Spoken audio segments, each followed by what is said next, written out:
Aku merasa ada yang janggal di rumahku. Lantas aku pura-pura berpamitan pergi keluar kota. Saat aku sedang memantau keadaan, tiba-tiba datang kakek tua menepuk pundakku. "Tunggulah jam 12 malam, kamu akan tahu semuanya, Nak." Aku syok saat melihat apa yang terjadi. Ternyata aroma minyak angin yang menyengat seolah telah meresap ke dalam pori-pori dinding rumah kami, menggantikan wangi lilin aromaterapi lavender yang dulu selalu kunyalakan setiap sore. Sudah 3 minggu berlalu sejak Ibu Mirna, mertuaku, dipindahkan ke kamar tamu di lantai bawah. Sejak hari itu pula, definisi rumah bagiku berubah drastis. Ia bukan lagi tempat perlindungan untuk melepas penat setelah seharian bekerja, melainkan sebuah panggung sandiwara di mana aku dipaksa menjadi penonton sekaligus aktris pendukung yang kelelahan. Sinta, tolong Ibu, Nak."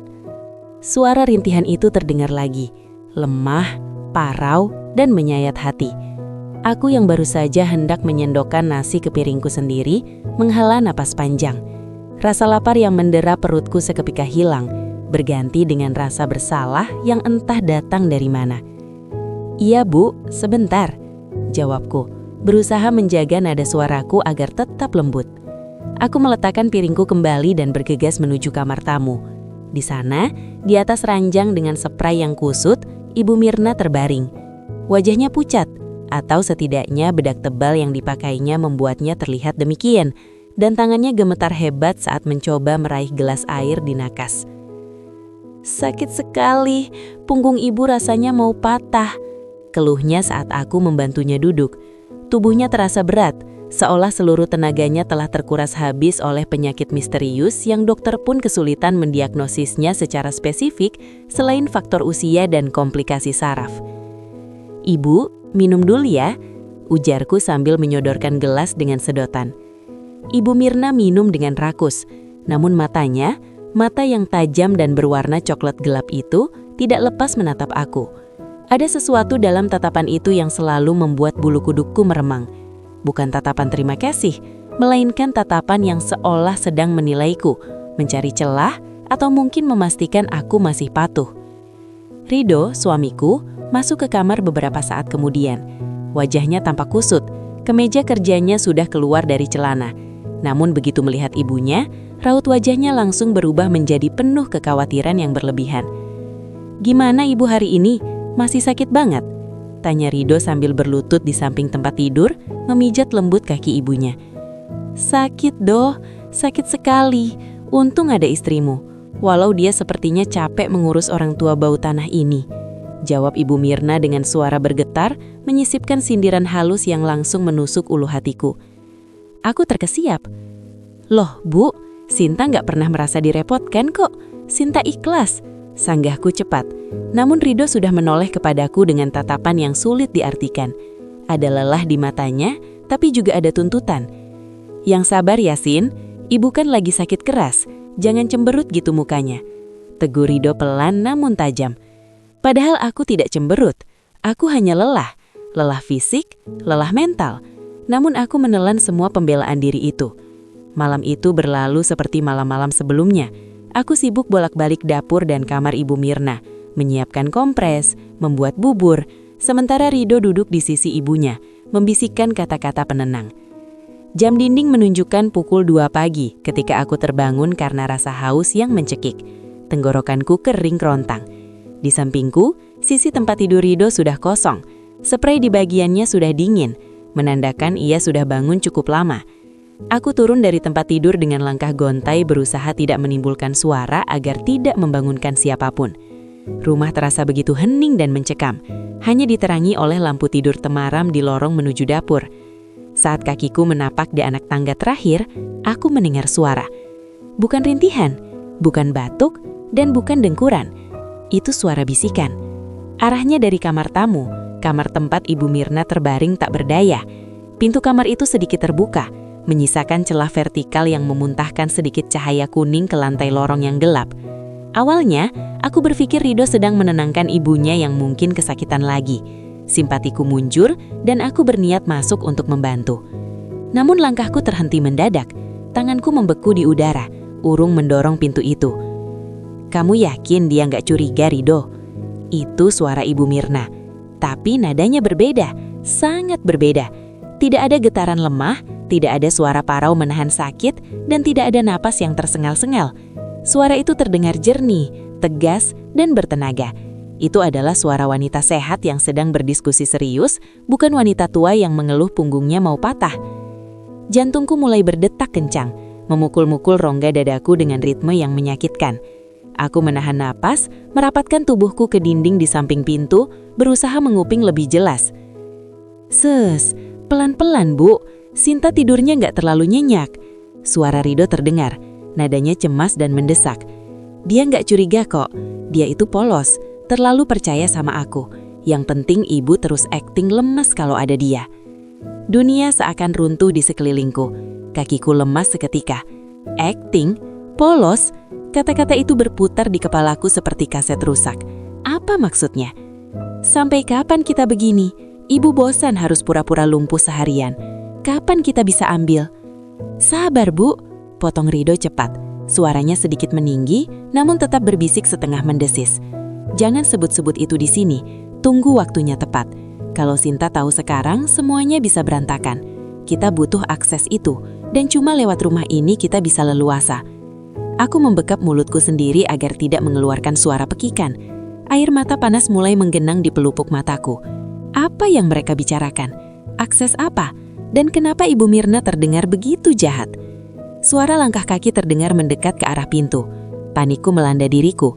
Jika Rido keluar sekarang dan melihatku menguping, aku tidak tahu apa yang akan terjadi. Dengan sisa tenaga yang dipacu adrenalin, aku berjinjit mundur secepat mungkin, lalu berlari kecil kembali ke lantai atas tanpa suara. Aku melompat ke tempat tidur, menarik selimut hingga menutupi daguku dan memejamkan mata rapat-rapat. Jantungku masih berdegup liar seperti genderang perang. Tak lama kemudian pintu kamar tidur kami terbuka pelan. Aku mengatur napasku, membuatnya terdengar teratur seolah aku sedang tidur nyenyak. Aku merasakan sisi kasur di sebelahkan bergerak turun saat Rido naik. Dia diam sejenak, mungkin mengamatiku, sebelum akhirnya berbaring memunggungiku. Malam itu, aku tidak bisa tidur lagi. Aku berbaring menatap kegelapan ditemani oleh rasa dingin yang bukan berasal dari AC, melainkan dari kenyataan bahwa orang yang tidur di sebelahku sedang menyembunyikan sesuatu yang besar. Sebuah sandiwara beracun sedang dimainkan di rumahku sendiri, dan aku adalah korban yang tidak sadar. Keesokan paginya, suasana di meja makan terasa sangat palsu. Aku melihat Rido dengan kacamata baru. Setiap senyum yang ia berikan, setiap kecupan di kening sebelum berangkat kerja, kini terasa seperti masker. "Kamu pucat, Sin? Sakit?" tanya Rido sambil menyuap roti bakarnya. "Cuma kurang tidur, Mas," jawabku singkat, berusaha tidak menatap matanya terlalu lama. "Ya sudah, nanti istirahat ya. Jangan lupa urus ibu. Katanya obat gosoknya habis. Tolong belikan nanti." Perintahnya santai seolah percakapan tadi malam tidak pernah terjadi. Setelah Rido berangkat kerja, kecurigaan yang membakar benakku memaksaku untuk bertindak. Aku tidak bisa hanya diam, aku harus mencari bukti. Jika apa yang kudengar semalam benar, maka tidak ada tempat yang aman di rumah ini. Aku mulai membersihkan rumah dengan rasa was-was yang tinggi. Pikiranku melayang kemana-mana. Saat aku masuk ke kamar kami untuk merapikan pakaian, mataku tertuju pada lemari pakaian besar tempat aku menyimpan koleksi hijabku. Biasanya, Rido tidak pernah menyentuh laci itu. Itu adalah area pribadiku. Namun saat aku menarik laci kedua untuk mengambil pashminaku, aku merasakan ada ganjalan di bagian belakang tumpukan kain. Tanganku meraba ke dalam, di balik lipatan hijab satin yang jarang kupakai. Tanganku menyentuh sesuatu yang dingin dan keras. Kaca. Perlahan aku menarik benda itu keluar. Jantungku kembali berpacu. Itu botol kaca kecil. Ukurannya tidak lebih besar dari botol serum wajah. Isinya cairan bening, transparan dan sedikit kental. Tidak ada label merek, tidak ada tanggal kadaluarsa, tidak ada instruksi penggunaan. Hanya botol polos dengan tutup karet hitam yang tertutup rapat. Aku memutar botol itu di bawah cahaya lampu kamar. Ini bukan kosmetiku. Aku tahu persis semua barang yang kubeli. Dan ini jelas bukan obat-obatan umum yang dijual di apotik. Kenapa benda ini disembunyikan di antara tumpukan hijabku? Kenapa harus disembunyikan begitu dalam? Pikiranku langsung melayang ke berbagai skenario mengerikan. Racun, obat bius, atau sejenis narkotika. Cairan apa yang perlu disembunyikan oleh suami dari istrinya sendiri dengan cara seceroboh sekaligus serapi ini? Tiba-tiba, pintu kamar terbuka. "Sin, dompet Mas ketinggalan di sini." Suara Rido memutus keheningan. Dia berdiri di ambang pintu, napasnya sedikit tersengal-sengal seolah baru saja berlari dari garasi. Matanya langsung terkunci pada botol kecil yang sedang kugenggam erat. Waktu seakan berhenti beberapa saat. Ekspresi wajah Rido berubah drastis. Dari wajah lelah karena ketinggalan barang, menjadi wajah penuh teror murni. Warna darah seakan surut dari wajahnya. "Apa itu, Mas?" Tanyaku dengan suara bergetar, namun aku memaksakan diri untuk menatapnya lurus. Rido tidak menjawab. Dia melangkah cepat ke arahku, setengah berlari ke arahku. Gerakannya kasar dan panik. Sebelum aku sempat menarik tanganku, dia sudah menyambar botol itu dari genggamanku dengan paksa. "Jangan pegang sembarangan," bentaknya. Ini pertama kalinya Rido membentakku sekeras itu. Matanya melotot, natasnya memburu. Aku mundur selangkah, kaget dengan reaksinya yang meledak-ledak. "Mas, itu apa? Kenapa kamu panik begitu? Itu bukan obat ibu, kan?" Rido tampak menyadari kekasarannya.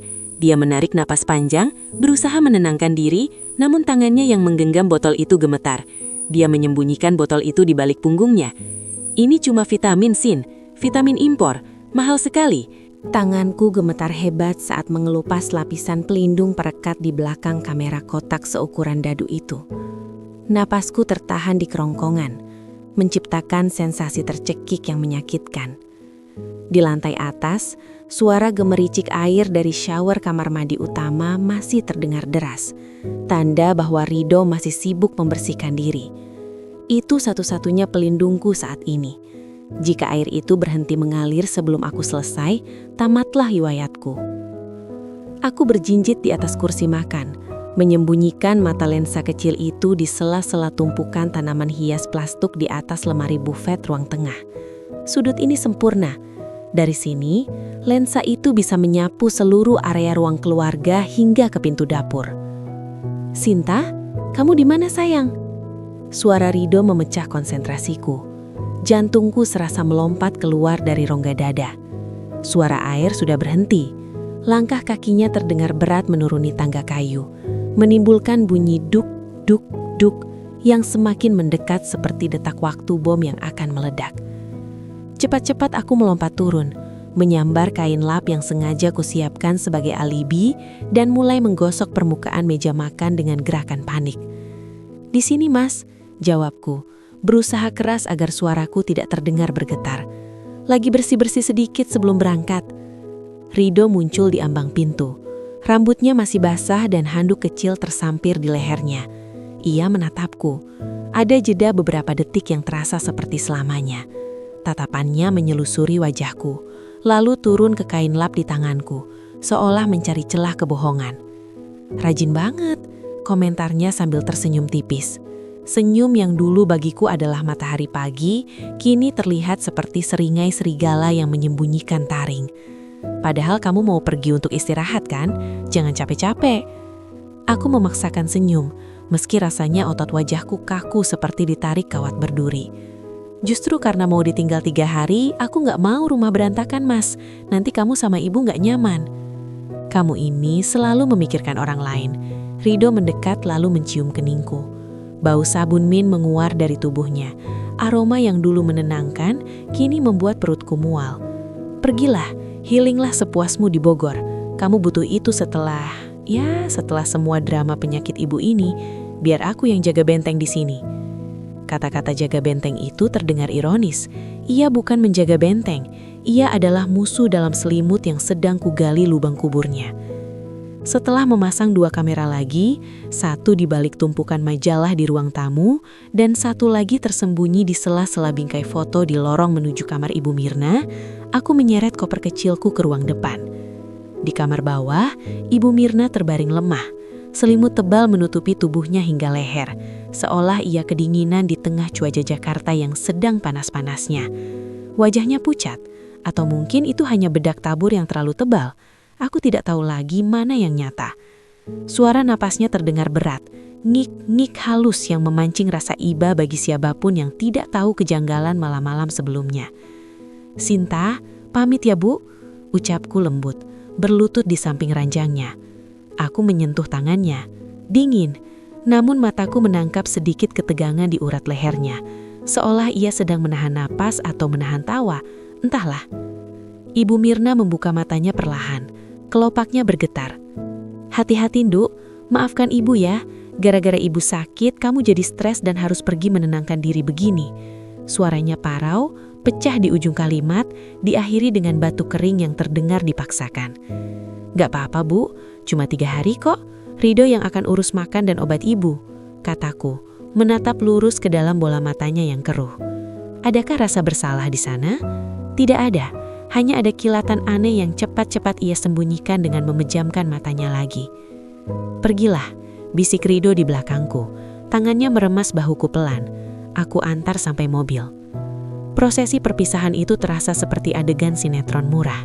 Rido membukakan pintu mobil, memastikan tasku aman dan melambaikan tangan dengan wajah penuh keprihatinan saat aku memundurkan mobil keluar dari pagar. Dari kaca spion, aku melihatnya berdiri di sana, di depan rumah kami yang megah namun terasa kopong, melambaikan tangan seperti suami teladan yang merelakan istrinya pergi demi kesehatan mental. Begitu mobilku berbelok di tikungan kompleks dan sosok Rido hilang dari pandangan, maskerku runtuh. Air mata yang sejak tadi kutahan mendesak keluar, tapi aku menepisnya kasar. "Jangan menangis, bodoh, jangan sekarang," makiku pada diri sendiri. Aku tidak benar-benar pergi ke Bogor. Rencanaku jauh lebih sederhana dan jauh lebih menyakitkan. Aku memacu mobil sekitar 2 kilometer dari rumah, menuju area ruko tua yang sebagian besar kosong. Di sana ada sebuah tempat parkir di balik pohon beringin besar yang rimbun, tempat yang cukup gelap dan tersembunyi, namun sinyal internetnya masih kencang. Aku mematikan mesin mobil, membiarkan keheningan menyergap. Panas matahari siang mulai memanjang atap mobilku, tapi aku tidak berani menyalakan AC terus-menerus. Aku hanya membuka sedikit jendela, membiarkan angin panas masuk membawa debu jalanan. Tanganku merogoh ponsel di tasku. Jari-jariku dingin saat membuka aplikasi pemantau CCTV yang baru saja kuinstal. Icon loading berputar-putar di layar, seirama dengan perutku yang melilit karena cemas. Ting! Layar ponselku terbagi menjadi 3 kotak kecil. Hitam putih berubah menjadi berwarna. Kamera 1, ruang tamu, kosong. Kamera 2, lorong kamar ibu, kosong. Kamera 3, ruang tengah dan dapur. Mataku terpaku pada kotak ketiga. Di sana, Rido sedang duduk di meja makan. Ia tidak terlihat sedih. Ia tidak terlihat sibuk mempersiapkan obat untuk ibunya. Ia sedang menuang wine? Sejak kapan kita punya wine di rumah? Rido tahu aku tidak suka alkohol. Aku melirik jam di dashboard mobilku. Baru 45 menit sejak aku meninggalkan rumah. "Ayo, tunjukkan wajah aslimu," bisikku pada layar ponselku. Suaraku serak di antara isak. 1 jam berlalu, matahari mulai condong ke barat menciptakan bayangan panjang di dalam mobilku. Keringat mulai menetes di pelipisku, lengket dan tidak nyaman. Tapi mataku tak bisa lepas dari layar kecil itu. Tiba-tiba, gerakan di kamera 2 menarik perhatianku. Pintu kamar Ibu Mirna terbuka. Jantungku berhenti berdetak. Sosok itu keluar, bukan dengan kursi roda, bukan dengan dituntun, bukan dengan langkah tatih-tatih sambil memegang dinding seperti orang yang sedang menderita. Ibu Mirna melangkah tegap, punggungnya lurus, langkahnya mantap dan cepat. Ia mengenakan daster batik yang biasa ia pakai, tapi bahasa tubuhnya berubah total. Tidak ada lagi bahu yang merosot atau kepala yang tertunduk lemah. Ia berjalan menuju ruang tengah dengan energi seorang wanita yang 10 tahun lebih muda. Aku membekap mulutku sendiri, menahan pekikan yang nyaris lolos. Rasa dingin menjalar dari ujung kaki hingga ke ubun-ubunku, kontras dengan udara panas di dalam mobilku. Di layar ponselku, Ibu Mirna masuk ke frame. Rido menoleh, lalu mengangkat gelasnya tinggi-tinggi sambil tertawa lebar. Suara tawa mereka tidak terdengar karena aku tidak mengaktifkan fitur suara agar hemat baterai dan data. Tapi ekspresi wajah mereka menceritakan segalanya. Rido mengatakan sesuatu, lalu menunjuk ke arah pintu depan, arah perpisahanku. Ibu Mirna tertawa, sebuah tawa yang meledak, kepalanya mendongak ke belakang, bahunya berguncung hebat.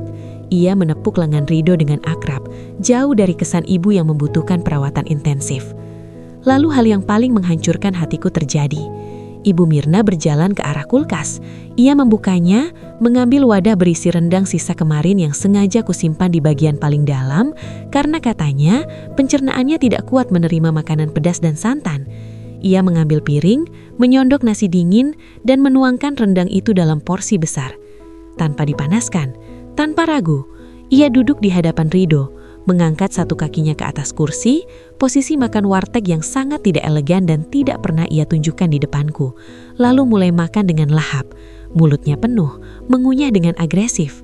Air mataku akhirnya jatuh, bukan setetes dua tetes, tapi aliran deras yang tak terbendung.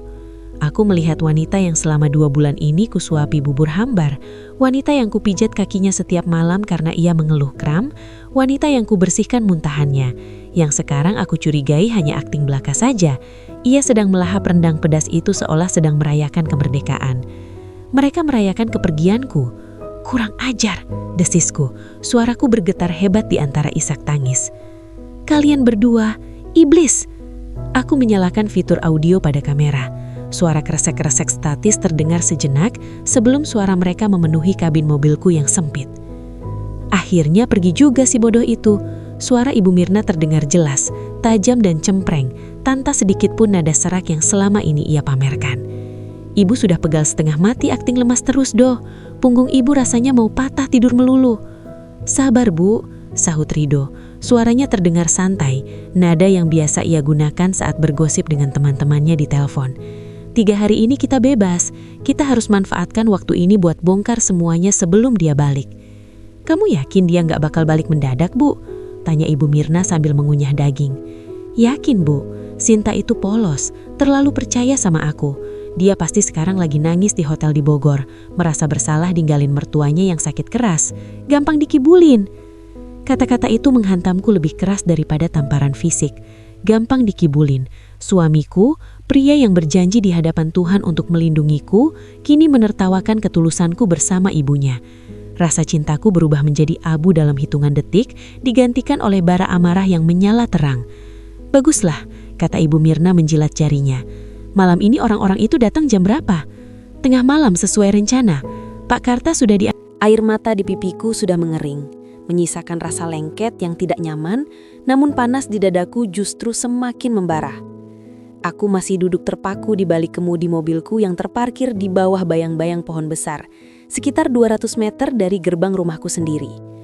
Ponsel di tanganku terasa hangat, baterainya terkuras cepat karena terus-menerus menampilkan siaran langsung dari kamera tersembunyi yang kupasang siang tadi.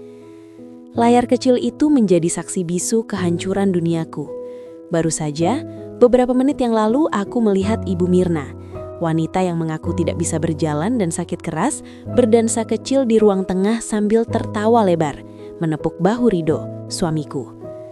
Tawa mereka tidak terdengar karena aku tidak memasang fitur audio, tapi gestur tubuh itu sudah cukup membunuh sisa-sisa kepercayaanku. Mereka merayakan kepergianku, mereka merayakan kebebasan mereka di rumahku.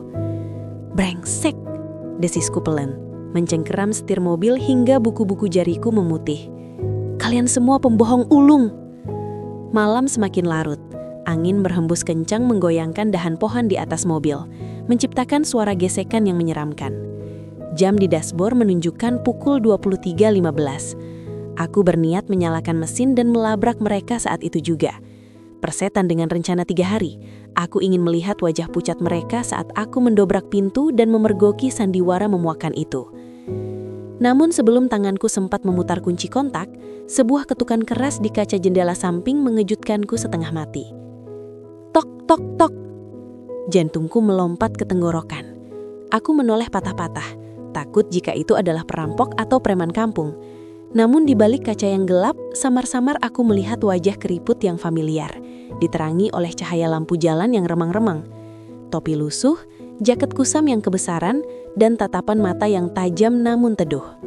Itu Pak Karta, mantan penjaga rumah yang bekerja untuk kami selama 5 tahun sebelum Rido memecatnya bulan lalu dengan alasan efisiensi biaya. Aku menurunkan kaca jendela sedikit, cukup untuk suara masuk.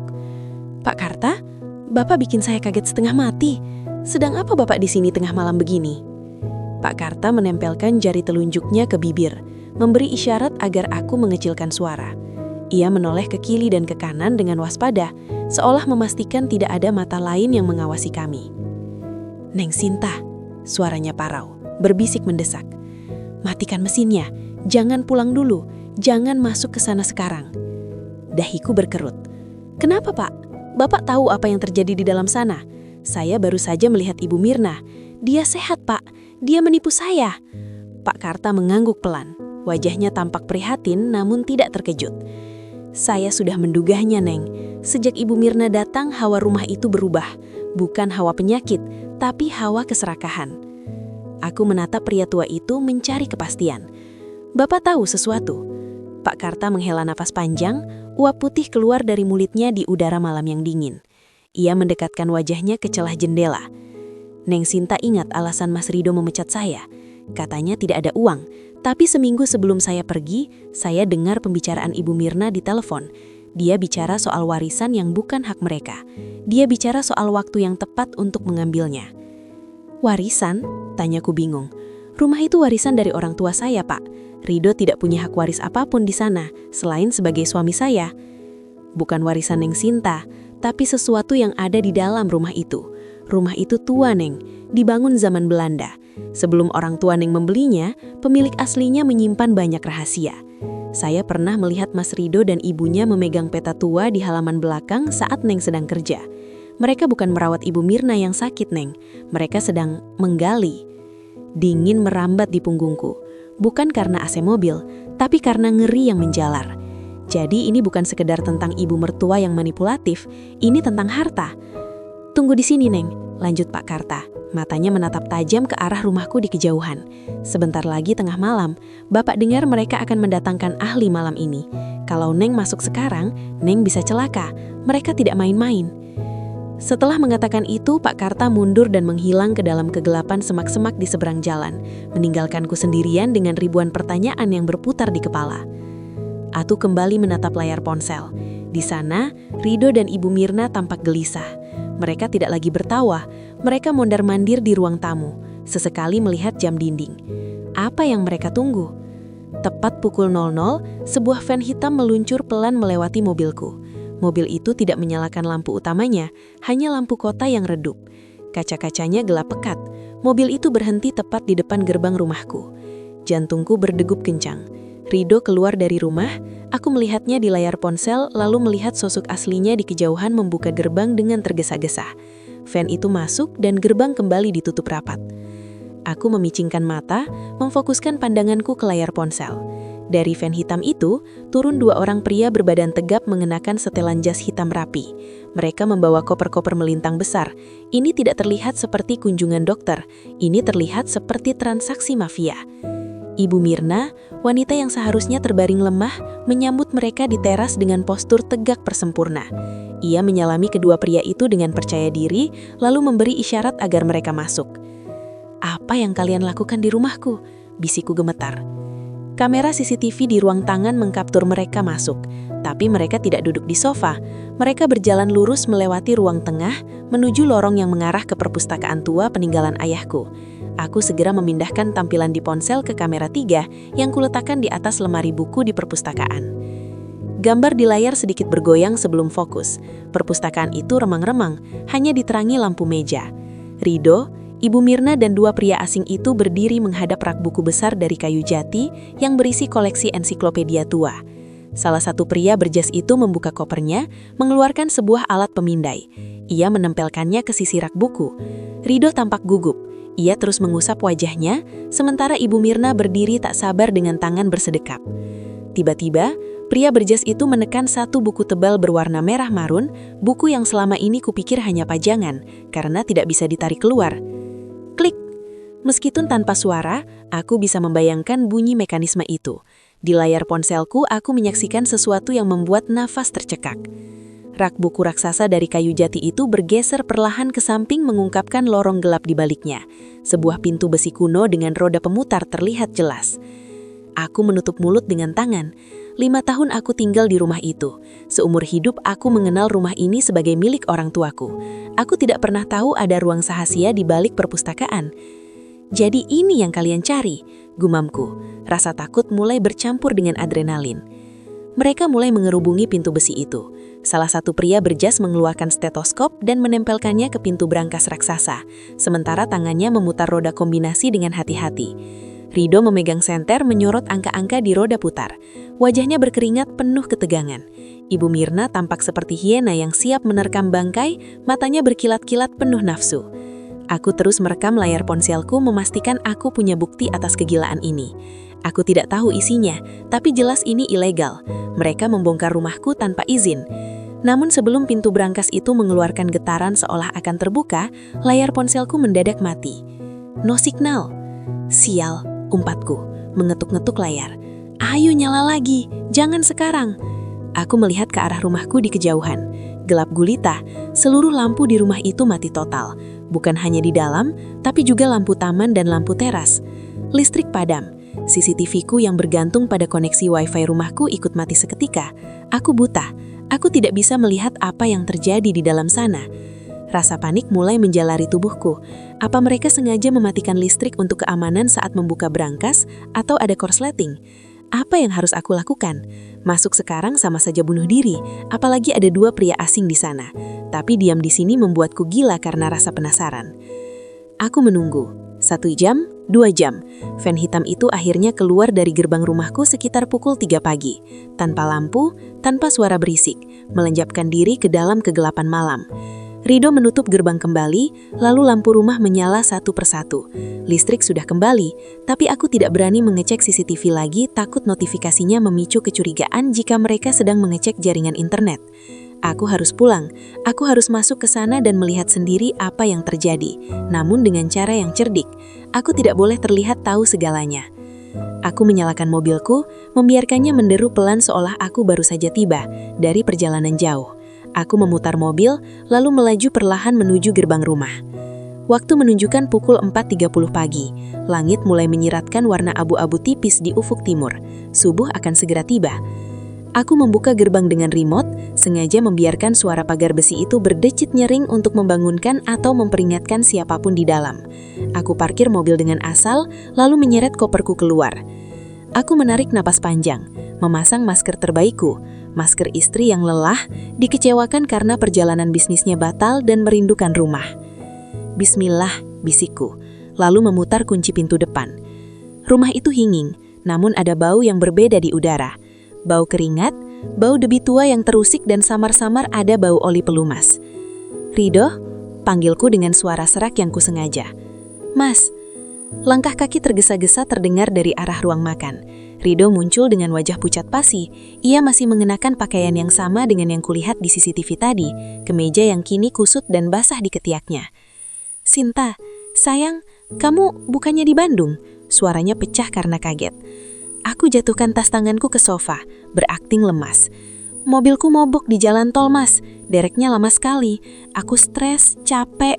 Akhirnya aku minta diantar balik ke sini naik taksi online setelah mobil diderek ke bengkel. Aku nggak jadi... Cahaya matahari pagi yang menembus celah gorden dapur terasa menyengat di mataku yang kurang tidur.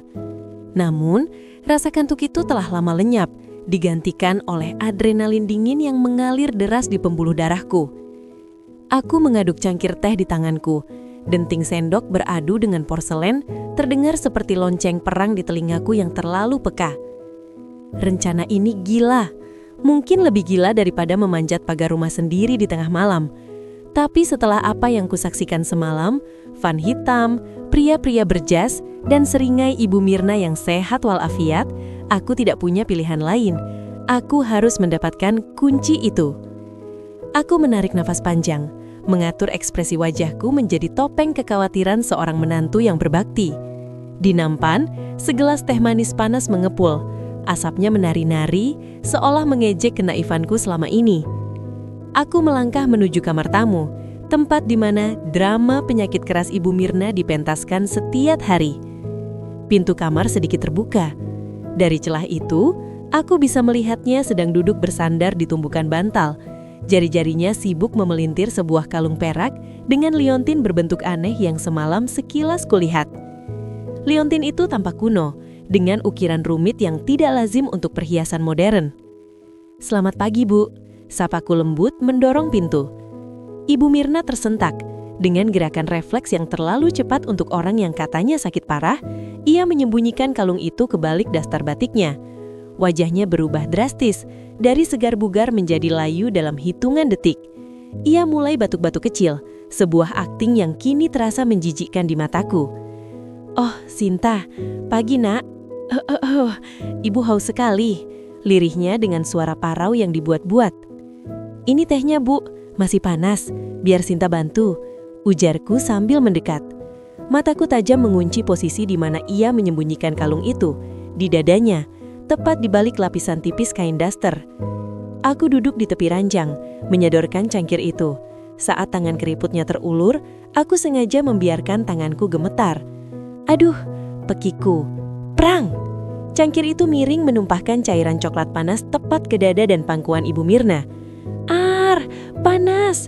Kamu ini bagaimana sih?" Ibu Mirna menjerit, melupakan total sandiwaranya. Ia melompat bangun dari tempat tidur, berdiri tegak tanpa goyah sedikit pun. Matanya melotot marah, suara aslinya yang melengking keluar tanpa filter. Sana keluar, ibu mau ganti baju," bentaknya kasar, mendorongku menjauh. Kekuatannya nyata, tidak ada kelemahan di dorongan itu. Aku mundur dengan wajah tertunduk, menyembunyikan senyum puas yang mulai terbit. "Maaf Bu, Sinta ambilkan baju ganti dan buatkan teh baru ya." Aku berbalik dan bergegas ke dapur. Jantungku berdebar kencang, bukan karena takut, tapi karena sensasi kemenangan kecil ini. Namun, foto saja tidak cukup. Pak Karta bilang itu adalah warisan yang bukan hak mereka. Jika brankas itu dibuka dengan kunci ini, isinya akan lenyap selamanya dibawa oleh orang-orang berjas hitam itu. Aku harus mendapatkan fisik kalung itu, sekarang. Aku membuka laci obat-obatan pribadiku. Ada sisa obat tidur resep dokter yang pernah kugunakan saat insomniaku kambuh tahun lalu. Dosisnya cukup kuat. Tanganku gemetar sedikit saat menumbuk 2 butir pil putih itu menjadi serbuk halus. Menggunakan punggung sendok. Rasa bersalah sempat menyelinap. Apakah aku jahat? Meracuni mertua sendiri? Tapi bayangan Rido yang berbisik di tengah malam merencanakan sesuatu di belakang punggungku menghapus keraguan itu.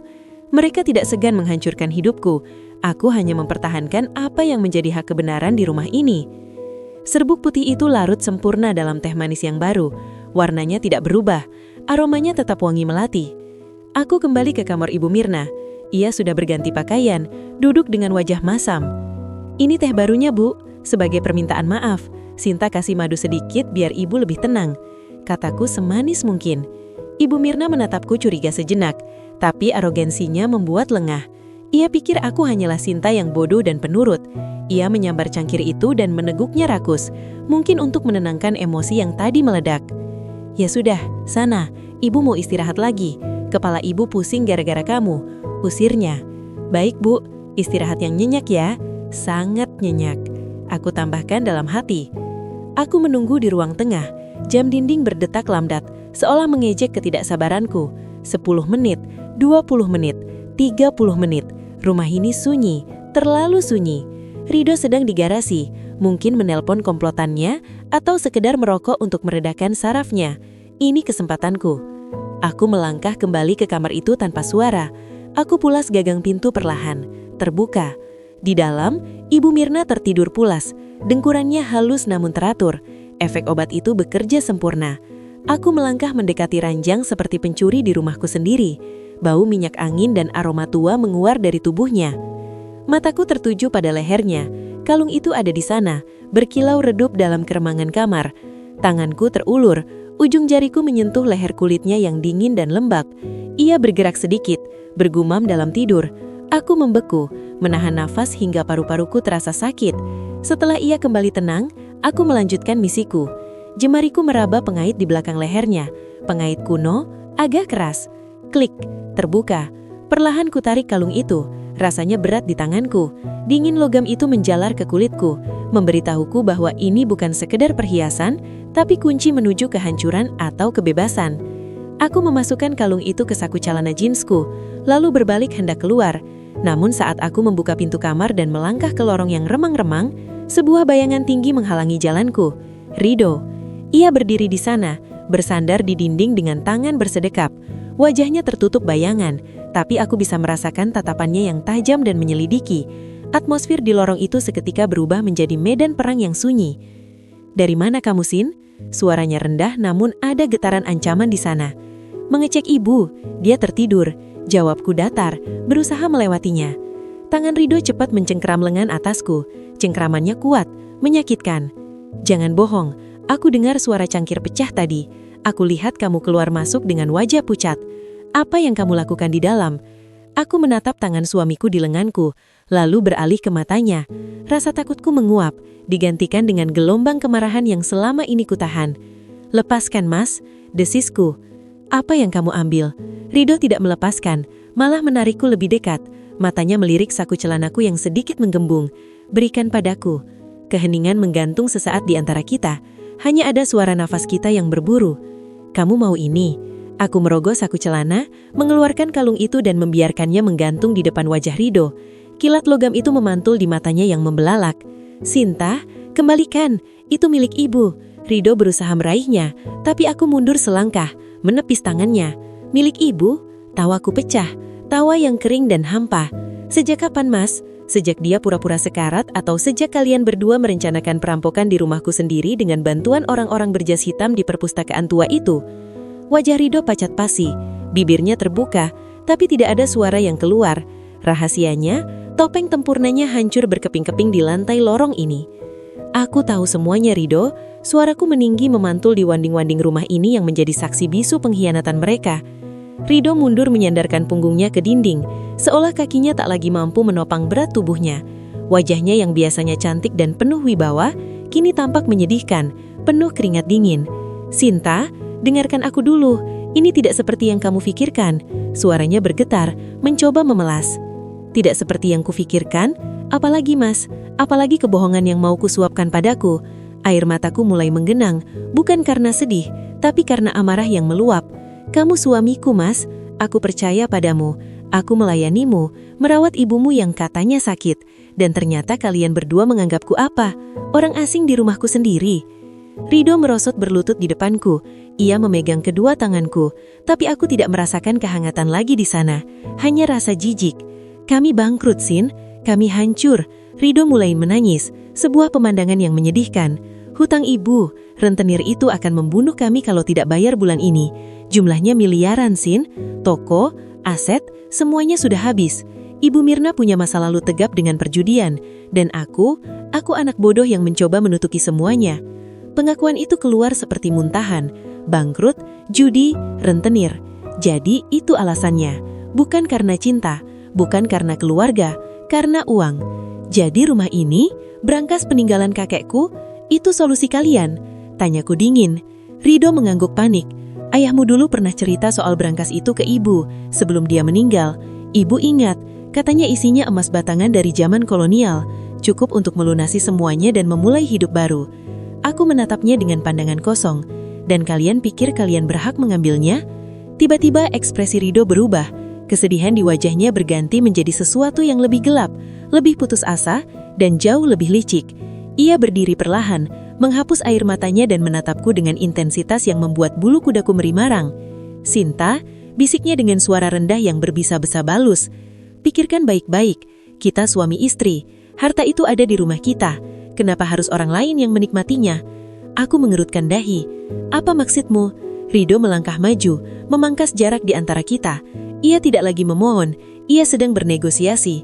Kita buka brankas itu sekarang. Kamu pegang kuncinya. Orang-orang di van itu, mereka ahli brankas bayaran. Mereka akan datang lagi nanti malam.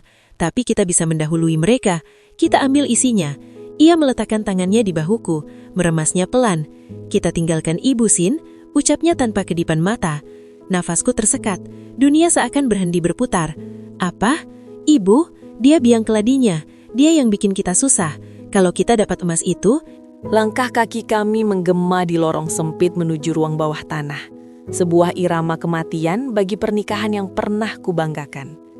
Aku berjalan di depan, memegang liontin yang baru saja kurebut dari leher Ibu Mirna, kunci dari segalanya. Di belakangku, Rido mengekor dengan nafas memburu, diikuti oleh dua pria berbadan tegap yang sejak tadi menunggu dalam bayang-bayang ruang tamu. Mereka adalah ahli yang dibawa Rido, atau lebih tepatnya, preman bayaran yang disewa lintah darat untuk memastikan aset itu cair malam ini juga. Bau apak dan lembab menyambut kami saat aku mendorong pintu kayu ek yang membatasi dunia normal rumahku dengan rahasia kelam keluarga ini. Udara di sini dingin, menusuk hingga ke tulang sumsum. Namun keringat dingin justru mengucur di punggungku. Bukan karena takut, melainkan karena adrenalin yang memuncak. Ini adalah babak akhir. "Cepatlah Sinta, jangan main-main," desis Rido di telingaku. Suaranya bergetar, campuran antara ketakutan dan ketamakan yang tak bisa disembunyikan. Aku berhenti sejenak, membiarkan keheningan mencekik mereka. Aku berbalik, menatap wajah suamiku di bawah remang lampu pijar 5 watt yang menggantung lemah. Wajah itu, wajah yang dulu kupuja, kini tampak begitu asing. Guratan di dahinya bukan karena kerja keras untuk keluarga, melainkan karena beban utang judi dan gaya hidup ibunya yang parasit. "Kau yakin ingin melakukan ini, Mas?" tanyaku pelan, memberi satu kesempatan terakhir, meski aku tahu jawabannya. Begitu berangkas ini terbuka, tidak ada jalan kembali. Kau mengkhianati ibumu yang sedang terbius di atas sana, dan kau menghancurkan sisa kepercayaanku. Rido menelan ludah, matanya liar menatap liontin di genggamanku, lalu beralih ke dua pria berwajah garang di belakangnya. Tekanan itu nyata. "Jangan naif, Sin," bentaknya setengah berbisik, takut suaranya memantul terlalu keras. "Kita butuh uang itu. Ibu sudah tua. Dia yang membuat kita begini. Biar dia yang menanggung karma. Tapi kita harus selamat. Buka pintunya. Kita ambil isinya, lalu kita pergi dari kota ini. Kita mulai dari nol." "Kita." Kata itu terdengar menjijikan keluar dari mulutnya. Dia baru saja menawarkan untuk menumbalkan ibu kandungnya sendiri demi lari bersamaku, wanita yang juga telah ia bohongi selama berbulan-bulan. "Baiklah," jawabku dingin. Hatiku sudah membeku. Tidak ada lagi rasa sakit, hanya tekad baja untuk mengakhiri sandiwara ini. Aku melangkah menuju dinding batu di ujung ruangan. Di sana, tersembunyi di balik rak anggur tua yang sudah berdebu, terdapat panel logam kuno. Pak Karta pernah memberitahuku tentang letaknya secara tersirat lewat cerita-cerita masa lalunya. Tapi malam ini, Rido dan komplotannya lah yang membongkar posisinya secara paksa. Tanganku terulur, memasukkan ujung liontin yang berbentuk unik itu ke dalam lubang kunci di tengah panel. Pas, sempurna. "Putar," perintah salah satu pria berjas itu dengan suara berat. Tangannya bersiaga di balik jaket, mungkin menggenggam senjata.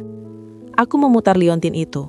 Terdengar bunyi klik yang nyaring, diikuti suara gerigi besi berat yang bergeser.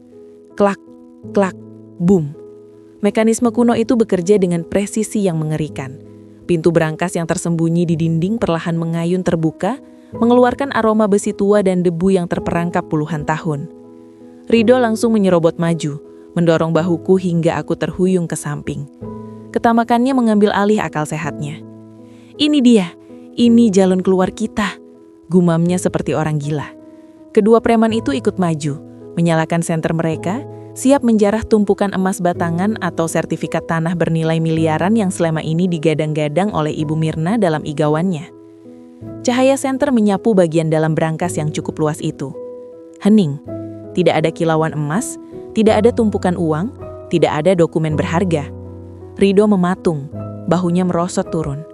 Di dalam ruang berangkas yang dingin itu hanya ada satu benda, sebuah cermin besar setinggi manusia dengan bingkai kayu jati ukiran lama, berdiri tegak di tengah ruangan kosong. "Apa ini?"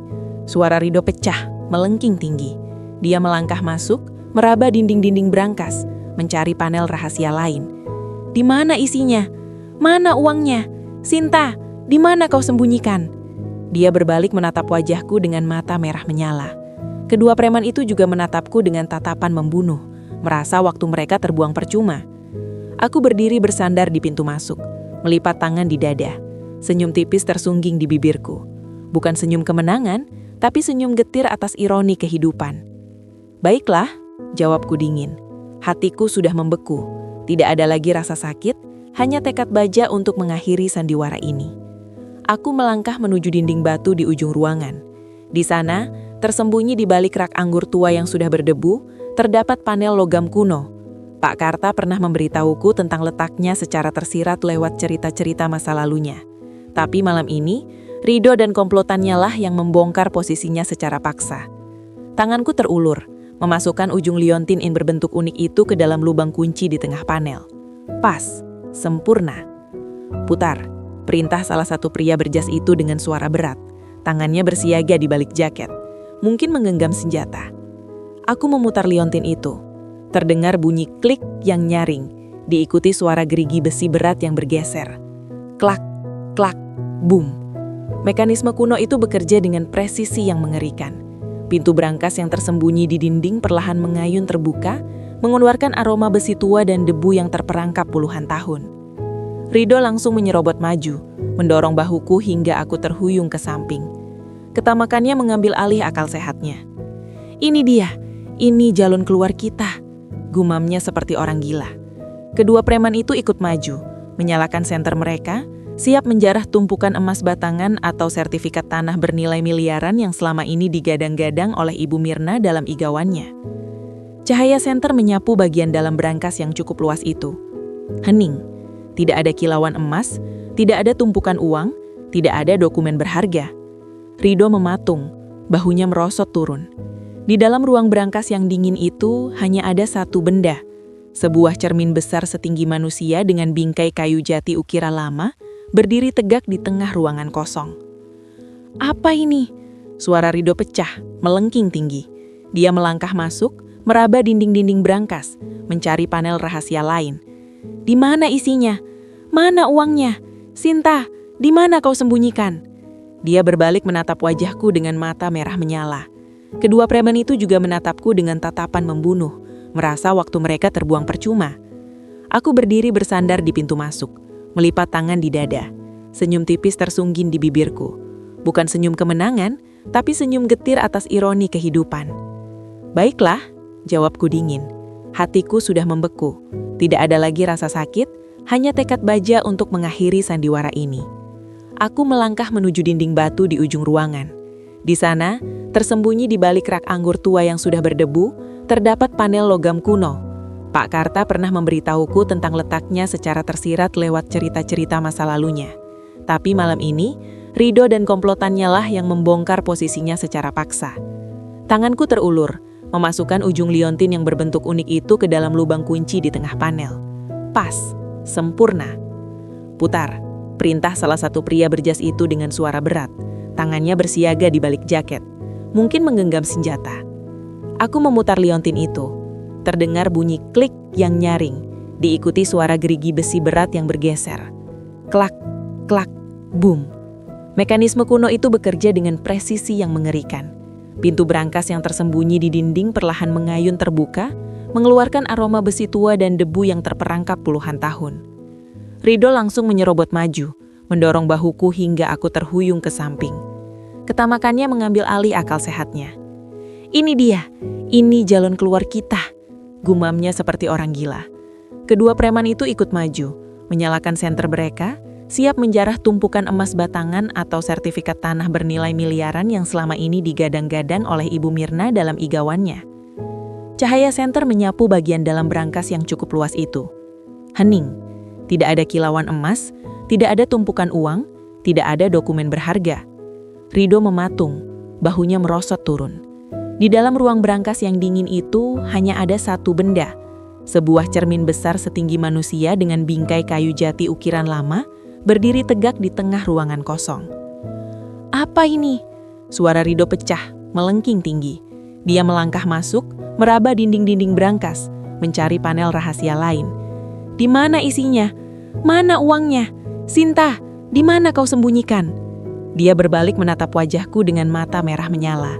Kedua preman itu juga menatapku dengan tatapan membunuh, merasa waktu mereka terbuang percuma. Aku berdiri bersandar di pintu masuk, melipat tangan di dada. Senyum tipis tersungging di bibirku. Bukan senyum kemenangan, tapi senyum getir atas ironi kehidupan. "Baiklah," jawabku dingin. Hatiku sudah membeku. Tidak ada lagi rasa sakit, hanya tekad baja untuk mengakhiri sandiwara ini. Aku melangkah menuju dinding batu di ujung ruangan. Di sana, tersembunyi di balik rak anggur tua yang sudah berdebu, terdapat panel logam kuno. Pak Karta pernah memberitahuku tentang letaknya secara tersirat lewat cerita-cerita masa lalunya. Tapi malam ini, Rido dan komplotannya lah yang membongkar posisinya secara paksa. Tanganku terulur, memasukkan ujung liontin yang berbentuk unik itu ke dalam lubang kunci di tengah panel. Pas, sempurna. "Putar," Perintah salah satu pria berjas itu dengan suara berat. Tangannya bersiaga di balik jaket, mungkin menggenggam senjata. Aku memutar liontin itu. Terdengar bunyi klik yang nyaring, diikuti